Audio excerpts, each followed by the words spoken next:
ज़मीन पर बैठ कर ही बच्चों को पढ़ा रहे हैं। 47 डिग्री सेल्सियस भी देख रहे हैं, ठंड है तो ठंड में बहुत ज़्यादा देख रहे हैं। बच्चे बग़ैर कपड़ों के आते थे पढ़ने के लिए, बच्चों के पास कपड़े नहीं होते थे। हाँ जी, ज़मीन पर बैठ के पढ़ते थे, ना हमारे पास पंखा होता था, ना हमारे पास पीने का पानी होता था। बहुत बुरे हालात हैं, आप उनके घरों में जाकर देखें, उनके पास कुछ भी नहीं है। अस्सलाम वालेकुम, मैं हूं फलक शेख और आप देख रहे हैं फलक शेख ऑफिशियल। नाजरीन, तालीम जो है वो हर बच्चे का हक है। के सामने लेकर आया हूं डॉक्टर हिफ्ज़ा इनका नाम है।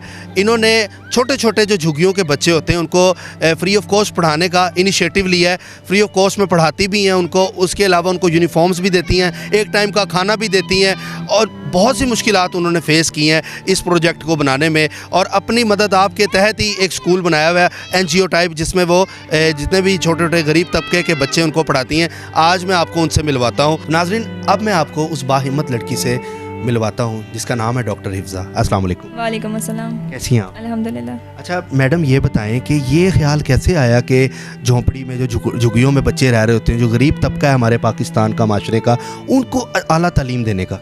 देखिए, बचपन से ही हम लोग देखते आए हैं कि झुग्गियों में जो लोग रहते हैं, हमें मना किया जाता है कि हमने इनसे बात नहीं करनी, इनके पास नहीं जाना, या ये जो सिग्नल पे मांग रहे होते हैं इनसे हम दूर हटते हैं। उनका हाथ भी हमें लग जाए तो हमें बहुत उलझन सी होती है।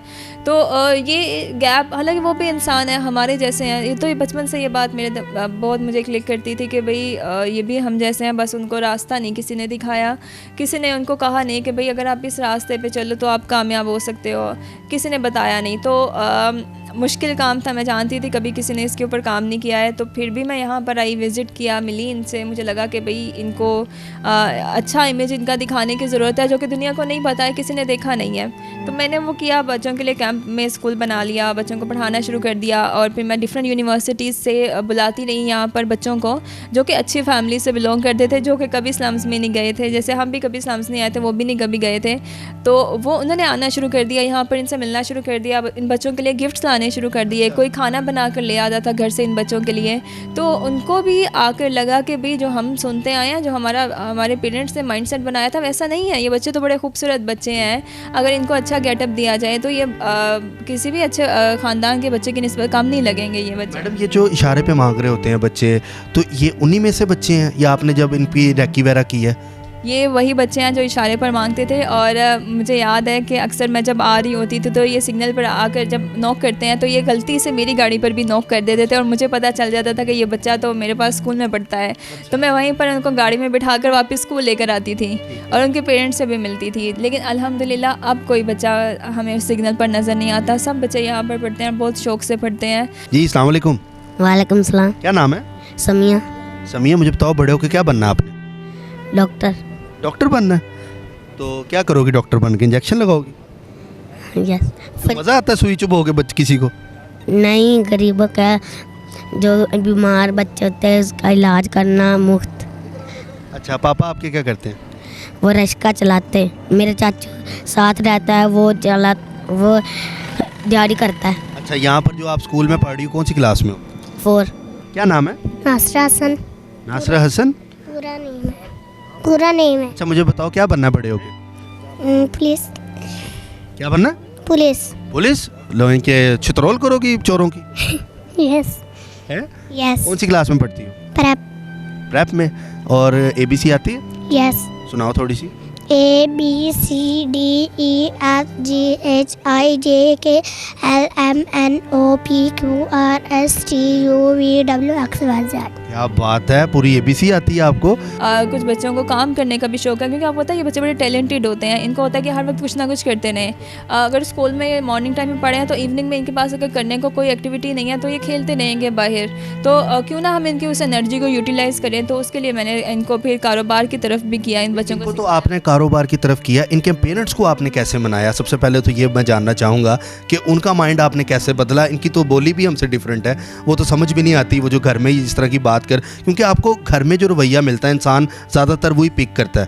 चाहे आप जितना मर्जी आप स्कूल में उसको उर्दू सिखा लें, ऐसा तो नहीं है यहाँ से उर्दू सिखा के भेजी, घर जाके वो फिर वो खंडवे चंडवे इस तरह की जो लैंग्वेज यूज़ कर रहे होते हैं। हाँ जी, लैंग्वेज का बड़ा मसला था। पेरेंट्स और बच्चों की लैंग्वेज थी ये डिफरेंट, जो इनके पीछे से गाँव से चलती आ रही हैं ज़ुबानें, वो बोलते थे। इनको उर्दू पंजाबी नहीं आती थी। तो हम बच्चों को बुलाते थे कि भाई खाना हम कर रहे हैं अरेंज, या बच्चों के लिए गिफ्ट्स अरेंज कर रहे हैं, तो आपको गिफ्ट्स मिलेंगे तो आप आ जाएँ। बच्चे सारे आ जाते थे, उनको हम गिफ्ट्स दे देते थे और साथ में उनके लेक्चर हो जाते थे। बच्चों को पढ़ा दिया जाता था, उर्दू सिखाई, पंजाबी सिखाई इनको। और उनको देखते देखते उनके पेरेंट्स ने बोलना शुरू कर दिया। जब वो घर जाकर पेरेंट्स से बोलते थे, उन्होंने बोलना शुरू कर दी। और फिर उनके पेरेंट्स हमसे बात करना शुरू हो गए उर्दू में। इवन के कुछ बच्चों के पेरेंट्स हैं, वो उन्होंने कुछ इंग्लिश के जुमले सीख लिए हैं। और जब मैं गुजरती हूँ तो मुझे मिस इफ़्ज़ा हाउ आर यू इस तरह से वो उनका भी दिल करता है कि वो सीखें। बस कभी किसी ने उनके लिए किया ही नहीं है। कोई ओके, बच्चों के साथ पेरेंट्स भी कल को पीछे बैक बेंचर बन के बैठे हो। हमने यहाँ पर पेरेंट्स के भी सेशन किए हैं। पेरेंट्स का भी हम खाना करते रहे हैं स्कूल में, उसमें उनके सेशंस, उनको अवेयरनेस दी गई, उनके मसले सुनते रहे हैं। हम उनको भी साथ साथ करते हैं क्योंकि ज़रूरी है पेरेंट्स को समझाना भी। तो अब हमने उनको साथ लेकर चला है। यहाँ पर अगर किसी के घर में शादी भी हुई है तो मैं उनकी झुग्गी में उनके साथ जाकर हमने शादी भी मनाई है। कोई कमी है तो हमने उनके जाकर उनका दुख बांटा है। कोई मसला होता है, इनको ये मुझे कॉल कर देते हैं, हम इनके मसले को देख लेते हैं। तो फैमिली वाला एक ताल्लुक़ इनके साथ बनाया है। ये वही लोग हैं, जब मैं पहली बार आई थी तो कहते थे कि यहाँ बहुत सी NGOs आई हैं, आंधी हैं, तस्वीरें बना के चले जाते हैं, कोई कुछ नहीं करता साढ़े लिए। तो बहुत नाउम्मीद थे ये लोग, किसी पे ट्रस्ट नहीं करते थे। लेकिन जब मैं आई, फिर उन्होंने देखा कि 1 साल गुजरा, 2 गुजरे, 3। जो आपने अब स्कूल बनाया हुआ है तो बड़ा ज़बरदस्त लग रहा है कि इस लेवल पे आपने 6 साल से कर रही हैं ये। तो मुझे बताएं, जब ये स्टार्ट किया था तो मैंने सुना है कि ये कपड़े, सिर्फ एक कपड़ा था यहाँ पे जिसमें ज़मीन पे बैठ के बच्चे पढ़ते थे। हाँ जी, ज़मीन पर बैठ के पढ़ते थे। ना हमारे पास पंखा होता था, ना हमारे पास पीने का पानी होता था। साफ़ पानी तो यहाँ मिलता ही नहीं है। बहुत मुश्किलात थी। ज़मीन पर बैठ कर ही बच्चों को पढ़ा रहे हैं। 47 डिग्री सेल्सियस भी देख रहे हैं। ठंड है तो ठंड में बहुत ज़्यादा देख रहे हैं। बच्चे बग़ैर कपड़ों के आते थे पढ़ने के लिए। बच्चों के पास कपड़े नहीं होते थे, तो उनके लिए फिर विंटर ड्राइव्स करते थे, अपने घरों से कपड़े निकाल के उनको देते थे। इस तरह से किया। अभी भी मैं विज़िट करती रहती हूँ बच्चों के घरों को, तो बेचारों बहुत बुरे हालात हैं। आप उनके घरों में जाकर देखें, उनके पास कुछ भी नहीं है। लेकिन मैं इस चीज़ से बहुत इंस्पायर होती हूँ कि उनके पास कुछ ना होने के बावजूद वो शिकवा नहीं कर रहे होते। वो किसी से शिकायत नहीं करते हैं कि हमारे पास नहीं है और ये हो गया वो हो गया। नहीं, मैंने उनको बड़ा काम पाया है, अल्लाह का शुक्र अदा करते हुए देखा है। उनकी ज़ुबान पे शिकायत नहीं होती है। ये चीज़ मुझे इंस्पायर करती है कि भाई हमें तो अल्लाह ताला ने इतना कुछ दिया है और हमें बहुत से लोग होते हैं जो कि नाशुक्री कर रहे होते हैं। तो इनकी तरफ देखना चाहिए हमें और इनके लिए करना चाहिए। यूनिफॉर्म जो बच्चों ने पहना हुआ, ये भी आपने ही दिया उनको? जी, यूनिफॉर्म, बैग, शूज़ सब कुछ हमारी तरफ से दिया गया है। फिर ठंड थी तो बच्चों को स्वेटर और कैप्स का भी करके दिया गया है। और अब देखें, अब यहाँ पर बच्चा आ रहा है, बच्चे के पास सारा कुछ है, लेकिन जब बच्चा वापस घर जा रहा है उसके पास पहनने के लिए कपड़े नहीं होते हैं। यहाँ वो जिस जगह पे सो रहा है तो वो ज़मीन पर ही सो रहा है बच्चा घर में अपने, तो बच्चे बीमार भी हो जाते हैं। लेकिन ये अल्लाह का शुक्र है कि आहिस्ता आहिस्ता हमने काफ़ी चेंज किया और हम आगे भी इंशाल्लाह इसको। क्या मैडम, जब इनको पढ़ा लिखा कर आप एक लेवल पे पहुँचाएंगी, तो ये रहते तो झुग्गियों में हैं, तो ज़ाहिर बात है जब पढ़ेंगे उनका माइंड ओपन होगा, माशरे को देखेंगे, समझेंगे, शऊर आएगा, तो उनको फिर अपना आप लगेगा नहीं कि हम एक झुग्गी में रह रहे हैं। हम वो बाकी जो मेरे साथ लड़का पढ़ता है वो एक घर में रहता है, उसके घर हीटर भी है, उसके घर हर चीज़, हर फैसिलिटी है, मेरे पास झुग्गी है सिर्फ। तब क्या आप नहीं समझती कि वो एक एहसास कमतरी का शिकार होगा? ज़रूर बच्चे इस चीज़ को सोचते हैं कि भाई फ़लाँ के पास सब गए, हमारे पास नहीं है। तो यही वजह है कि इन बच्चों को साथ साथ हम कारोबार की तरफ भी लेकर आ रहे हैं कि बच्चे अपना कमा सकें और अपना मुस्तकबिल संवार सकें। इसमें कोई शक नहीं है कि आपने अपने हालात भी साथ साथ ठीक करने होते हैं। सिर्फ तालीम नहीं है जो कि आपको कामयाब कर दे, आपने मेहनत भी करनी है, आपने एक्स्ट्रा एफ़र्ट करनी है जो कि दूसरे नहीं कर रहे हैं। आपने अगर वो सिर्फ सुबह को पढ़ रहे हैं तो आपने दोपहर और शाम में काम करना है। तो इनको मेहनत करना सिखाया जा रहा है और स्मार्ट वर्क सिखाया जा रहा है इन बच्चों को। और वो वक्त दूर नहीं है कि जब ये बच्चे अपने घर खुद बनाएंगे और अपने घर के हालात खुद से बदलेंगे ये बच्चे। जी, अस्सलाम वालेकुम। वालेकुम सलाम। आप भी पढ़ना चाहते हो? यस। कौन सी क्लास में पढ़ना चाहते हो? 1 में। तो अभी नहीं पढ़ रहे? पढ़। इसी स्कूल में पढ़ रही हो? यस। तो क्या टीचर करती हैं, पढ़ाते हैं, सही हैं? यस। यस और नो यस और कुछ नहीं आता? मैम खाना भी खिलाती है। अच्छा। बच्चों को मारती नहीं है, बच्चों को मोटू पतलू भी दिखाती है। क्या नहीं करती है?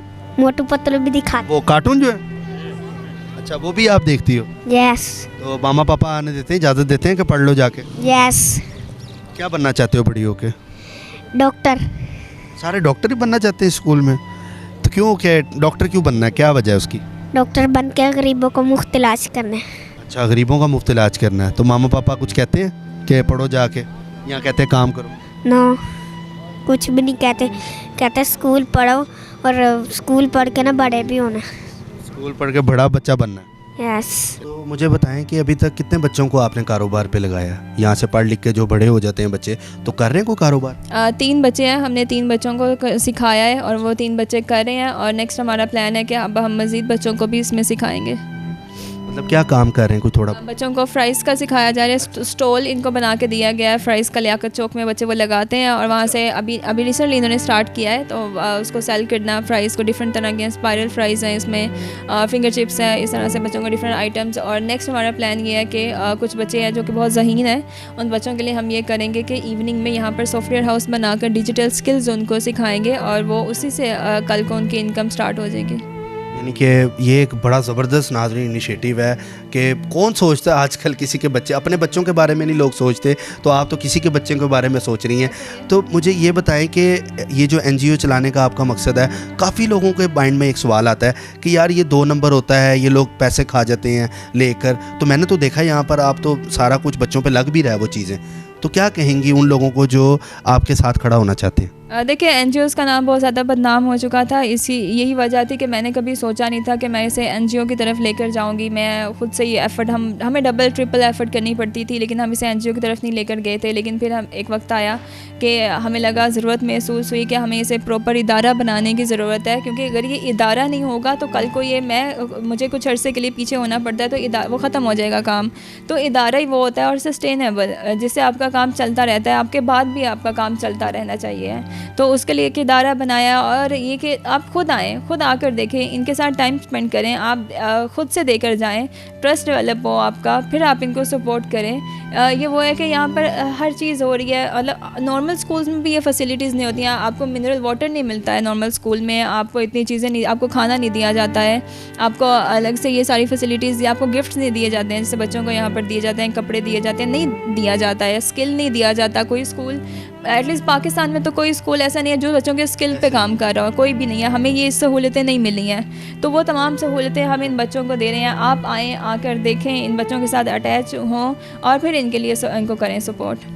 बिल्कुल मैडम, ऐसा ही है। अच्छा मैडम, मुझे ये बताएं कि यहाँ पे जो आपने टीचर्स रखी होंगी वो सैलरीज तो लेती होंगी कि वो भी फ्री ऑफ कॉस्ट बच्चों को पढ़ा रही? यहाँ पर टीचर्स हैं, उनको सैलरी दी जाती है, गार्ड है जो कि 24/7 यहाँ पर रहता है, एडमिनिस्ट्रेटर है, प्रॉपर स्टाफ है स्कूल का, और प्रॉपर एक स्कूल वाला इन्वायरमेंट इन बच्चों को दिया जाता है और प्रॉपर उसको रखा जाता है। बच्चों के काउंसलिंग सेशंस किए जाते हैं, ट्रेनिंग्स दी जाती हैं, हर चीज़ की जाती है। तो आपका अभी मकसद जो है वो कहाँ तक है इसको लेके जाना, मतलब कि इसी में बिल्डिंग तक कि इसको और बढ़ाएंगी? ऑब्वियसली मैं इसे बढ़ाना चाहती हूँ। यहाँ पर बहुत से बच्चे हैं जो कि स्कूल के बाहर से स्कूल में पढ़ने वाले बच्चों को देख रहे होते हैं और वो हसरत बड़ी निगाह से देख रहे होते हैं कि भाई हमें भी इस तरह से अंदर जाएं, हम भी पढ़े हैं, हमारे पास भी ये सब कुछ हो। लेकिन अभी इतने वसाइल नहीं हैं कि उनका कर सकें। अगर हमें सपोर्ट मिलती है गवर्नमेंट की या लोगों की ही सपोर्ट हमें मिल जाती है तो हम इस तरह के फर्दर मॉडल बना सकते हैं और जहाँ जहाँ इस्लाम जहाँ तमाम बच्चों को तालीम दे सकते हैं। ये अब पहली बार करना आपके लिए कोई चीज़ मुश्किल होता है, अब ये कामयाब तजर्बा हो चुका है और हमने इसके रिज़ल्ट्स भी देख लिए हैं। अब हम कहीं पर भी इसको लगाते हैं और वहाँ पर स्लम्स के बच्चों को तालीम दे सकते हैं। बहुत अच्छा लगा मैडम आपसे बात करके। अल्लाह ताला आपको इस नेक मकसद में कामयाब करे, मेरी तो दुआ है ये। तो नाजरीन, जो लोग मेरी वीडियो देख रहे हैं, मेरी उनसे गुजारिश है कि ये जो नीचे स्क्रीन पे नंबर आ रहा है इस पर रब्ता करें और मैडम हिफ्ज़ा का हाथ बटाएं उस काम में, क्योंकि ये नेक काम कर रही हैं। ये जो बच्चों को नौशो नुमा हो रही है, इसमें आपको भी सवाब होगा क्योंकि इससे मेरे वतन पाकिस्तान का नाम रोशन होगा। तो नाजरीन, कैसी लगी वीडियो अपना कमेंट में ज़रूर बताइएगा। हम आपसे मिलते हैं अगली वीडियो में, तब तक के लिए अपने मेज़बान फलक शेख को दें इजाज़त। अल्लाह हाफ़िज़।